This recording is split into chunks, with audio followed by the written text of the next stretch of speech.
ఉమ్మడి నిజామాబాద్ జిల్లాలో మొదటి విడత ఎన్నికలు పూర్తవగా కౌంటింగ్ ప్రక్రియ కొనసాగుతోంది. మొదటి విడతలో ఉమ్మడి జిల్లా వ్యాప్తంగా 278 పంచాయతీలకు ఎన్నికలు నిర్వహించారు అధికారులు. ఇందులో నిజామాబాద్ జిల్లాలో 144, కామారెడ్డి జిల్లాలో 134 పంచాయతీలు ఉన్నాయి. వీటికి ఉదయం 7 గంటల నుంచి మధ్యాహ్నం 1 గంట వరకు పోలింగ్ జరగ్గా ఓట్ల కౌంటింగ్ ప్రక్రియ కొనసాగుతోంది.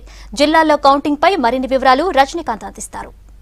నిజామాబాద్ జిల్లాలో తొలి దశ పంచాయతీ ఎన్నికల కౌంటింగ్ ప్రక్రియ కొనసాగుతుంది. మధ్యాహ్నం 2 గంటల ప్రాంతంలో ప్రారంభమైనటువంటి కౌంటింగ్ ప్రక్రియ దశల వారీగా కొనసాగుతుంది. ముఖ్యంగా ముందుగా ఈ కౌంటింగ్ సెంటర్ల వద్ద ఏదైతే బ్యాలెట్ బాక్సులు ఉన్నాయో వాటిని ఓపెన్ చేసిన తర్వాత ముందుగా వార్డుల వారీగా ఈ యొక్క కౌంటింగ్ ప్రక్రియ ప్రారంభమైంది. ముందు వార్డులకు సంబంధించినటువంటి ఓట్ల లెక్కింపు పూర్తి చేసిన తర్వాత సర్పంచ్కి సంబంధించినటువంటి సర్పంచ్ అభ్యర్థి సంబంధించినటువంటి ఎన్నిక ఏదైతే ఉందో దానికి సంబంధించినటువంటి ఓట్ల లెక్కింపు కొనసాగుతుంది.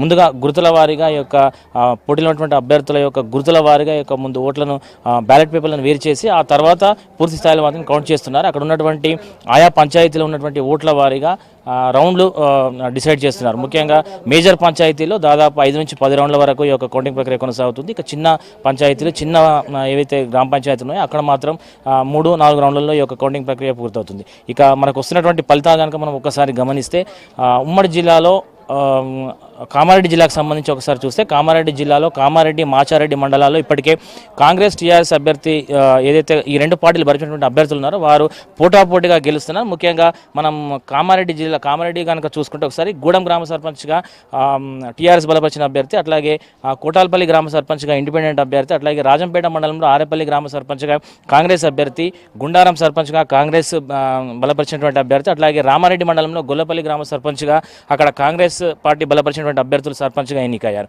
ఇక మాచారెడ్డి మండలం కనుక మనం ఒకసారి చూసుకుంటే అక్కాపూర్ గ్రామ సర్పంచ్గా టీఆర్ఎస్ బలపరిచినటువంటి అభ్యర్థిని అక్కడ సర్పంచ్గా ఎన్నికైంది. అట్లాగే జంగేపల్లి గ్రామ సర్పంచ్గా కాంగ్రెస్ పార్టీ బలపరిచినటువంటి అభ్యర్థి, అట్లాగే బండరామేశ్వర్పల్లి గ్రామ సర్పంచ్గా కాంగ్రెస్ పార్టీ బలపరిచినటువంటి అభ్యర్థి, మంతని దేవునిపల్లి గ్రామ సర్పంచ్గా కాంగ్రెస్ పార్టీ బలపరిచినటువంటి అభ్యర్థి, అట్లాగే పోతారం గ్రామ సర్పంచ్గా టీఆర్ఎస్ బలపరిచినటువంటి అభ్యర్థి అక్కడ సర్పంచ్లుగా ఎన్నికయ్యారు. ఇక నిజామాబాద్ జిల్లాలోని ఆర్మూర్ డివిజన్లో జరిగినటువంటి 11 మండలాల్లో జరిగినటువంటి పోలింగ్ సంబంధించినటువంటి కౌంటింగ్ ఏదైతే జరుగుతుందో అక్కడ మనకు ఇప్పటివరకు కేవలం 2 ఫలితాలను మాత్రమే అధికారులు ప్రకటించడం జరిగింది. అక్కడ బాల్కొండ మండల పరిధిలో ఉన్నటువంటి ఏదైతే జలాల్పూర్ గ్రామం ఉందో అక్కడ టీఆర్ఎస్ పార్టీ బలపరిచినటువంటి అభ్యర్థి సర్పంచ్గా ఎన్నికయ్యారు. అట్లాగే ఈత్వార్పేట గ్రామ సర్పంచ్గా టీఆర్ఎస్ పార్టీ బలపరిచినటువంటి అభ్యర్థి అక్కడ సర్పంచ్గా ఎన్నికయ్యారు. ఇక ఓవరాల్గా మనకు వస్తున్నటువంటి కౌంటింగ్ కనుక చూసుకుంటే ఖచ్చితంగా టీఆర్ఎస్ పార్టీ బలపరిచినటువంటి అభ్యర్థులు ఎక్కువగా గెలిచినటువంటి అవకాశాలు అయితే కనిపిస్తున్నాయి. ఇక మేజర్ పంచాయతీల్లో ఓట్ల సంఖ్య ఎక్కువగా ఉన్నటువంటి నేపథ్యంలో ఖచ్చితంగా 7-7:30 ప్రాంతం వరకు రిజల్ట్స్ వచ్చేటువంటి అవకాశం కనిపించట్లేదు.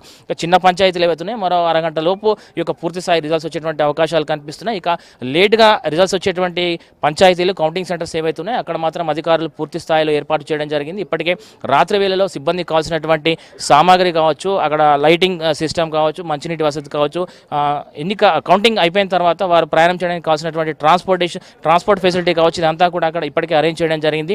మొత్తం మీద 7:30-8 గంటల ప్రాంతం వరకు జిల్లాకు సంబంధించి ఉమ్మడి జిల్లా కామారెడ్డి, నిజామాబాద్ 2 జిల్లాలకు సంబంధించినటువంటి రిజల్ట్స్ పూర్తి స్థాయిలో 8 గంటల ప్రాంతం వరకు వచ్చేటువంటి అవకాశాలు అయితే కనిపిస్తున్నాయి. మొత్తం మీద కౌంటింగ్ ప్రక్రియ ప్రశాంతంగా కొనసాగుతుంది. దాదాపు 8 గంటల ప్రాంతం వరకు ఈ యొక్క కౌంటింగ్ ప్రక్రియ కొనసాగుతుందని మనం చెప్పాల్సిన అవసరం ఉంది. కెమెరా పర్సన్ రాజేష్తో రజనీకాంత్, V6 న్యూస్, నిజామాబాద్.